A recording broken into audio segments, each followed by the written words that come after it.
All right, Kipsters, I am super excited this week to share with you what our last unit of the school year is going to be. For the last 2 weeks of class, we are actually going to be learning about poetry and poetic elements. The first parts of poetry that we're going to actually learn about this week are similes and metaphors. So let's jump right into it. Similes and metaphors are figures of speech that compare two things that are not actually alike. So, usually when we use compare and contrast, we're like talking about two things that have some similarities and some differences. When we have similes and metaphors in poetry, we actually have two things that aren't really much alike at all. So, a simile compares two things by saying that one is like the other. Similes often use the words like and as. So I have two examples. First example, my sister runs like a cheetah. So first things first, I have a signal word that lets me know I have a simile here. My signal word is like. Now I need to identify what two things in this simile are actually being compared. I see two subjects. I see my sister and I also see a cheetah. So my subjects will be sister to cheetah. Sister is being compared to cheetah. Again, going back to my notes, these are two things that are not actually alike. So my simile is making a comparison to tell me something different.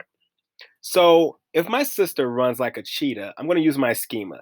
Cheetahs are known for running really fast. So I'm going to infer based off of this comparison that my sister is someone who runs really fast. So cheetahs are known for being really fast.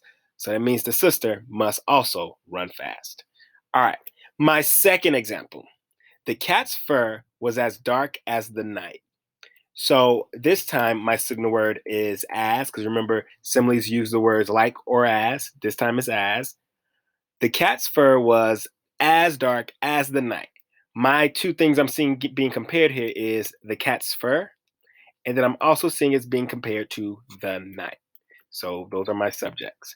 So now, again, using my schema, I'm thinking about the night. What happens at the night? The sun goes down and it gets dark. Oh, and I already have this word here, this descriptive word here, dark. So this lets me know if the cat's fur is being compared to the very dark night, then the cat's fur must be really dark. All right, so that's my second example for similes. Let's go ahead and jump into metaphors. So a metaphor compares two things by saying that one of them is the other.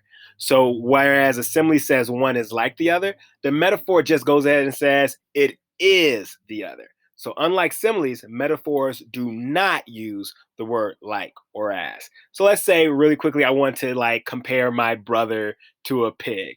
If I was going to make it a simile, I could say my brother is as greedy as a pig. If I wanted to make it a metaphor and keep that comparison, I would get rid of that like and I would just say, my brother is a pig. So let's look at some examples. The snow formed a blanket over the town. So this time, there is no signal word because it's not a simile, it's a metaphor. I just need to find the two subjects in a sentence.